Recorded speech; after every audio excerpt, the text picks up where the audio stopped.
Hey everybody, welcome to day 33 of our devotional series. Today's topic is contentment.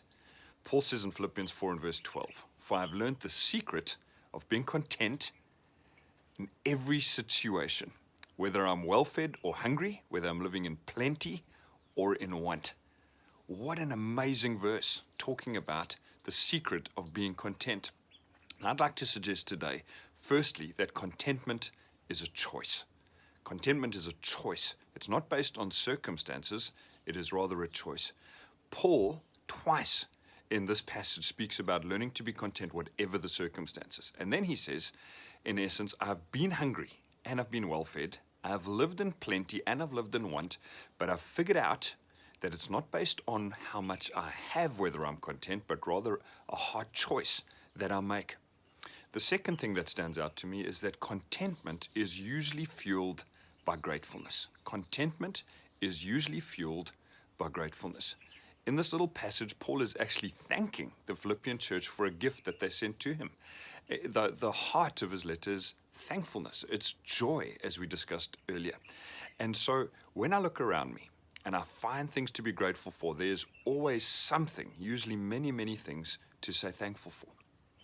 I've sometimes used the illustration of a donut. And if you take a donut, you've got the donut ring and then you've got the empty center. And what many people do is they focus on the center, what they're missing, the lack, the gap, and live in discontentment because they're constantly trying to fill the gap.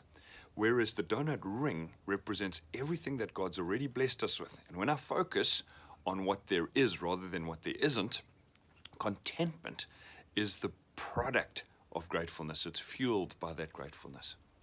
The third thing from this verse, remember back in chapter 1, Paul said this, "For to me to live is Christ."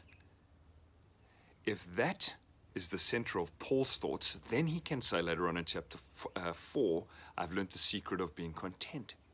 Because if living is about food or hunger, if it's about having plenty or having nothing, then my contentment would be based around those things. But when Christ is at the center, then my contentment should be focused on Him rather than what's around me.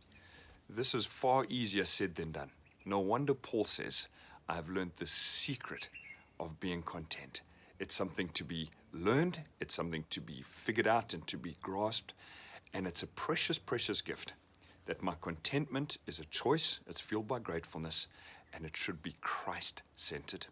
I hope today you and I have the grace to figure out what it means to be content in any and every situation. God bless.